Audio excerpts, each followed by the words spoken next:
সিগনালে গাড়ি থেমেছে। সুন্দর সুন্দর কিছু রেস্টুরেন্ট আমার ডান পাশে আছে। আর আমরা ক্রস করছি আল নাহদা, এই জায়গাটার নাম আল নাহদা 2।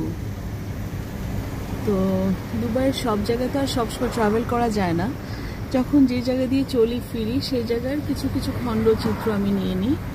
যেমন এখন যেমন গ্রিনল্যান্ড, এটা হচ্ছে ক্যাফেটেরিয়া, তারপর ডেলিকেস যেটা হচ্ছে সুইটস অ্যান্ড বেকারি, তারপর কারাম সরম সেটা একটা রেস্টুরেন্ট। এগুলো বেশিরভাগই হচ্ছে ইন্ডিয়ান রেস্টুরেন্ট।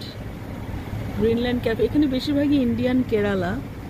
কেরালা স্টেটের লোকরা অনেক বেশি, ওরাই ওন করে বেশিরভাগ প্রতিষ্ঠান। ছোট একটা গ্রোসারি থেকে শুরু করে বড় হসপিটাল, তারপর বড় কোম্পানি, এখানে বড় বড় যত কনস্ট্রাকশন কোম্পানি, বেশিরভাগের ওনারই থাকে কেরালার পিপল। ইন্ডিয়ার যে কেরালা স্টেট আছে ওদের এনারা।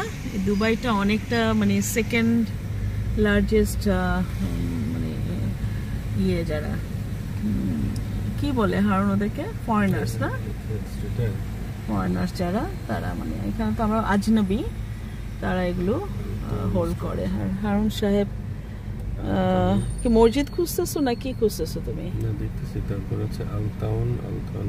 কতক্ষণ লাগবে কাজবা ক্যানেল? সন্ধ্যারি গধূলি বেলাটা না খুব ম্লান, মানে খুবই একটা গ্লুমি, মানে মন খারাপ করা সবসময় থাকে। এই ঠিক 10-15 মিনিটই এই আলোটা থাকবে, তারপর দিনের আলো আর এই ম্লান করা আলোটাও ডুবে যাবে রাতের অন্ধকারে। তো সুন্দর এই নাহদার বিল্ডিংগুলো আমি নিয়ে নিলাম একসাথে এক সারিতে। অনেক হাই রাইজ না, কিন্তু চওড়া চওড়া রেক্ট্যাঙ্গুলার শেপের বিল্ডিংগুলো আমার বেশ ভালো লাগে।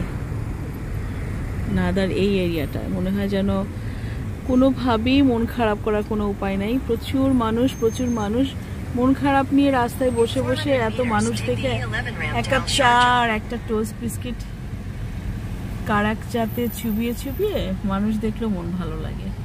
আর সন্ধ্যার পরে এত জমকালো আলো, সেটা তো মন ভালো করে দেওয়ার জন্য যথেষ্ট। রেখে দিচ্ছি। আল্লাহ হাফেজ।